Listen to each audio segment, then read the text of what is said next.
Welcome back. Welcome back. This is the People's Voice.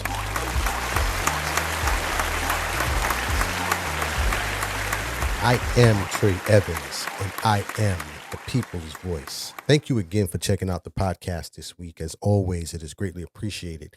As always, we thank everyone who has taken some time to listen to this podcast today. We do understand that you could be utilizing your time to do something else, so we are appreciative that you're taking the time to spend with us. As always, if this information is valuable and you find this to be enlightening or worth sharing, we ask that you subscribe to the podcast and turn on notifications. That way you can be notified when each episode is released. And we do put out a new episode each and every Friday, which is heard on all podcast platforms. And then we also put a video out on YouTube every Wednesday as well for those who would like to watch the podcast. But in any event, we say welcome and welcome to the People's Voice podcast.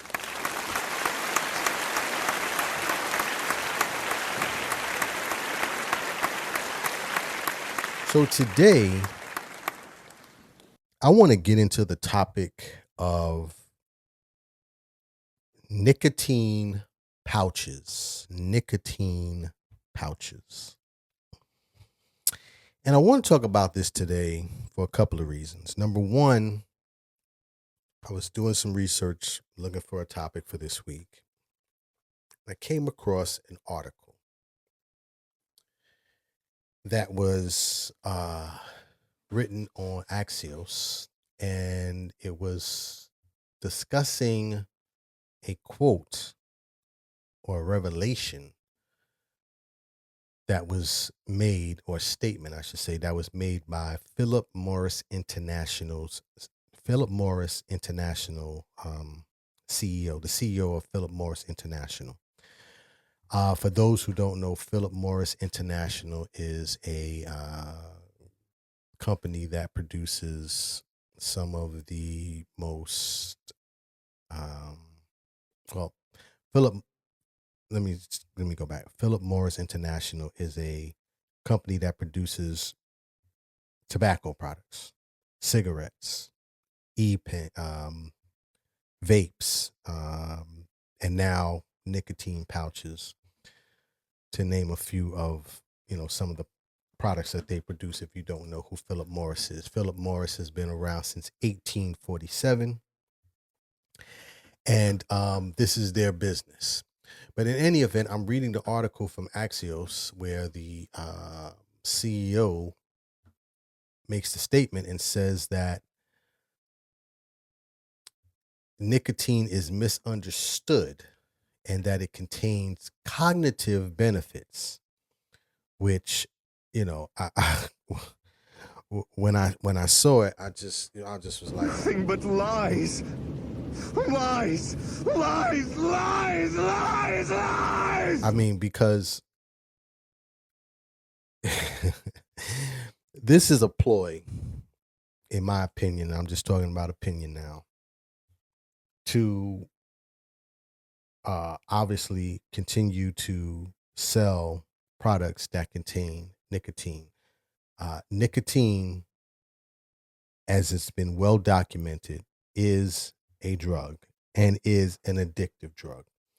For those who don't know, nicotine is a chemical that's often found in tobacco leaves. So, the tobacco leaf obviously is the leaf, and then in there's a chemical with other chemicals, but one of the more addictive chemicals is nicotine. So nicotine has been already proven to be addictive and very harmful as well. And I'll get into that a little bit more. But in any event, I read this article, and I just was like, what is going on? In reading this article, I started to do a little bit more research and realized that Philip Morris is now behind this product that is called nicotine pouches. And nicotine pouches basically come in a small tin. And what happens is that these pouches are put into the mouth and they're placed at the top lip, along the gum line. And what happens is that over a period, I don't know how long it takes, but these packets dissolve, they release nicotine. Nicotine enters the bloodstream, and then, of course, you have um, I don't want to, well, the euphoria, if you will, of the nicotine sensation. Now, it's being argued, not only did the CEO make this statement here about the cognitive benefits of it, but it's being argued that this is also, or was produced in order to combat, and I'm laughing because in order to combat the addiction that those who still smoke cigarettes and vape, these nicotine pouches are supposed to rid people of that addiction, which has been well documented that cigarette smoking is truly, um, you know, without a shadow of a doubt, related to multiple um, diseases and health failures. Um, he goes on to say here, I just want to read one more comment, and then I'll talk a little bit more about nicotine patches. Nicotine pouches. He says you have to be able to separate out the misconceptions of what causes harm and you have to be able to separate out the misconceptions of what causes harm. And nicotine is probably the most misunderstood compounds because many people believe that nicotine is responsible for smoking related disease, and it's not. It's not a carcinogen, and nicotine is not the primary cause of smoking related diseases. And then in the article, there's a pushback. It says nicotine is addictive, and tobacco industry watchdogs say that the products that contain nicotine, such as nicotine pouches and e-cigarettes, can serve as a gateway to smoking, especially to teens. But going back to his statement saying that nicotine is probably the most misunderstood compounds. Well, let's talk about it a little bit. So I'm reading here from the CDC, and they're talking about nicotine and some of the health effects that can be, occur as a result of nicotine. And I want to make sure that I get this correct. So let me just pull this up on the screen for those of you who are watching. It says there are no safe tobacco products, including nicotine pouches. This is especially true for young adults and women who are pregnant. Says nicotine pouches contain high levels of nicotine, and which is a highly addictive chemical.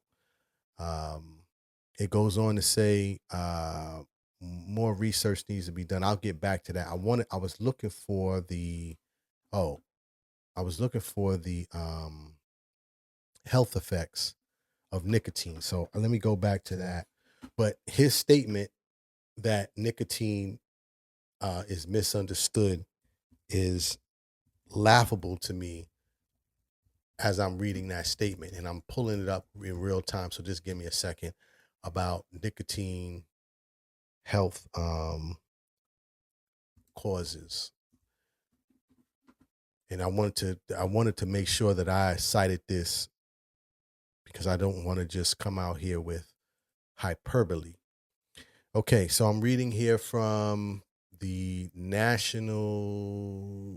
from NIH, National Institute of Health. And it says that nicotine is well known to have serious systematic side effects in addition to being highly addictive. It adversely affects the heart, reproductive, lung, and kidneys. Many studies have consistently demonstrated its carcinogenic potential. The only other known use of nicotine has been as an insecticide since the 17th century.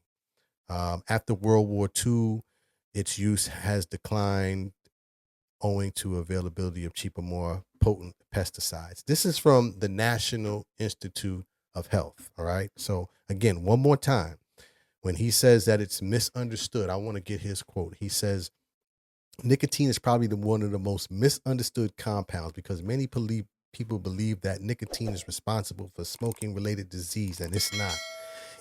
It's not a carcinogen, and nicotine is not the primary cause of smoking related disease. But right here on the National Institute of Health website, and I actually just showed to you guys for those of you who are watching YouTube, I'm gonna read it one more time.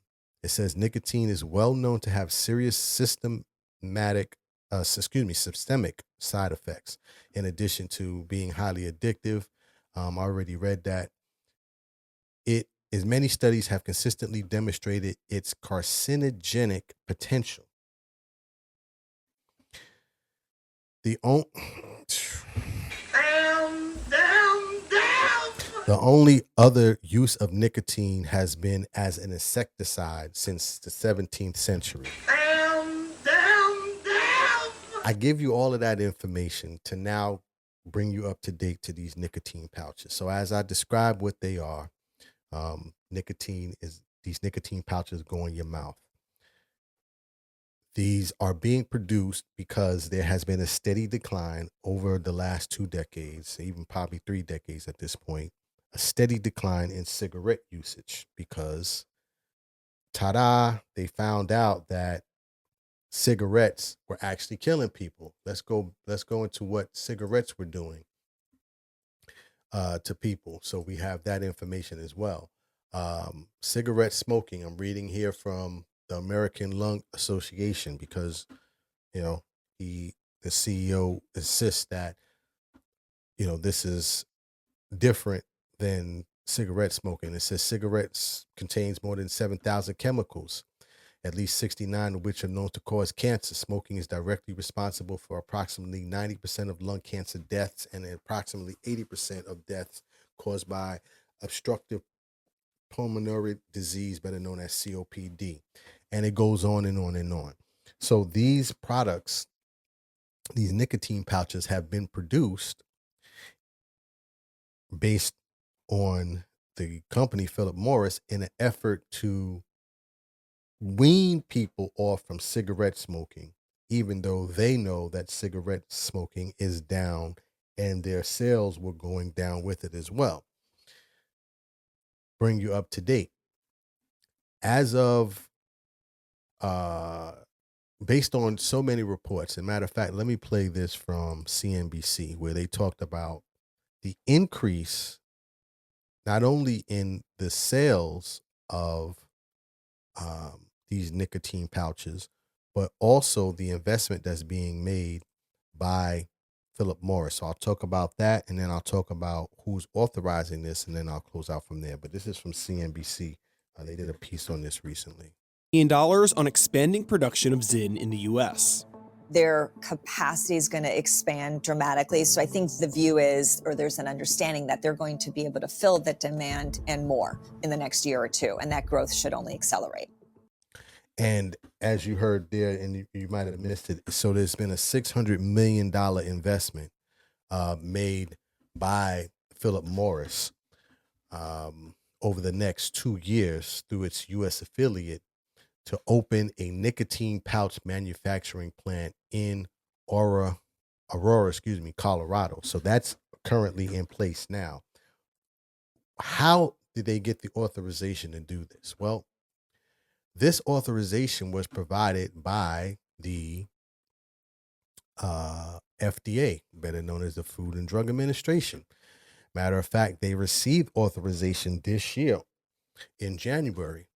And the FDA argues, or not argues, but states that they've given this authorization because the FDA must have sufficient evidence that new products offer greater benefits to the population than health risk.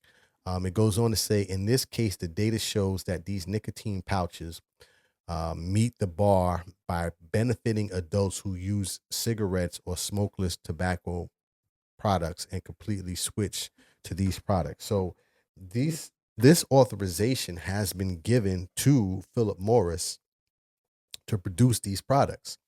Philip Morris argues, not only, as you saw by the CEO, that nicotine is not deadly and not harmful, but they also argue that they are not marketing towards young people. Well, that's a that's a very gray area, right? So they may not be producing commercials directly that are encouraging youth to try this, but it has been already shown that many of today's youth here in the United States are using these products. In addition, often these products are highlighted through influencers on social media. So even though Philip Morris themselves are not putting together ads directly, they're very much supporting these indirectly, even in the way that they're producing these products. Some of these products have, or many of these products have flavors, just kind of like the same thing that they were going through with the issue with the vaping and the e-cigarettes. So these products have flavors like chill, cinnamon, citrus, coffee, cool mint, peppermint. These are all indirectly being marketed or going to be used by individuals who are 21 years and older, 21 years and under. Philip Morris is arguing that no, our target market are those who are 25 and older, 21 and older. But many studies are starting to show that even though cigarettes are decreasing amongst younger individuals, the rise of what they're calling smokeless tobacco products is increasing. And it's because nicotine is a drug. Okay. There's no bottom line to it. There's no denying that it's an addictive drug, which is one of the reasons why people who smoke cigarettes are using these products, because it's not so much the cigarette smoke that they're addicted to, it's the nicotine from the tobacco that they're addicted to, because once it gets into your bloodstream, it acts just like many other drugs that we've seen individuals get hooked on. Just some quick numbers, and then I'll close out from there. There was a study done last year, the annual National Youth Tobacco Study that is conducted by, I believe, the CDC, and also the FDA. And in this survey, it looks like they surveyed 2.25 million. Well, at least they got responses from 2.25 million students who currently use tobacco products. And in that survey, they highlighted that 1.5 million of high school students reported currently using tobacco products. Again, these are people below the age of 21. An astounding number, which is scary to me.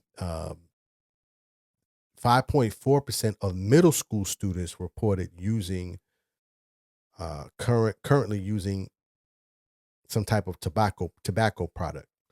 And then it goes on to kind of list some of the, more popular tobacco products that are being used today. All I'm doing is presenting the facts. It says that based on this survey, e-cigarettes was number one. Nicotine pouches was number two. Men lie, women lie. The numbers don't. Cigarettes are number three, then cigars, then smokeless tobacco, and then it goes on to other products. And of course, hookah is one of those products as well. So these companies know this company knows what they're doing. And I purposely did not mention the name of the product. This is done on purpose. That's why I'm just referring to it as nicotine pouches, because I don't want to highlight this company any more than it needs to be. My personal opinion, and this is opinion, this is nothing more than, and not to, talk too much in terms of street lingo, but this is nothing more than changing, red tops to blue tops, which is a practice that was done at one time during when during the crack era. I'm thinking and trying to think it too fast. During the crack era, where maybe down the street, this peddler would have blue tops, and then the peddler down the street, and once he gets pinched, somebody might come and then they might, have the crack inside of a red top, and now all of a sudden they think it's a different product. Same product, different coloring, if you will. I don't know what made me go down that route, but it just, when I see this, that these companies that produce the same product and they just keep repackaging it in a different manner, it's still harmful, and drugs are still addictive. And not only is it addictive, but it's expensive as well. Yeah, you have extra expendable income if you just don't do damn drugs. And that's bottom line. Not only is there health effects, but I'm telling you, for young people and for any age, drugs are addictive, and not only are they a harm to your physical health, your mental health, but also they affect your financial health. So I wanted to get this information out today. I hope that more light is shed on this, and especially in terms of how this is being marketed. The Philip Morris has made a ton of money over the last 3 years since they've brought this product into the U.S., and they're projecting to make even more for the next decade or so, based on this one product alone. And I guarantee you, next year, you're going to see that this usage among young people is going to probably eclipse what e-cigarettes are currently doing now, which they know. And more information and more pushback needs to be put on this, in my opinion. But that's my time for today. Like I said, I wanted to highlight this. I saw this article from the CEO, and I just was like, what is happening right now? But I'll post the information when I post the video if you want to take a look at some of the reports that I went through. And of course, you can leave a comment. If you want to reach me, you can reach me at the People's Voice Podcast on Instagram. And also you can reach me at I am Trey Evans on all social media platforms. But that's my time for today. As always, dreams are not just for sleeping. Please wake up and live your dreams. My name is Trey Evans, the People's Voice. Tell somebody about the dream. Salute.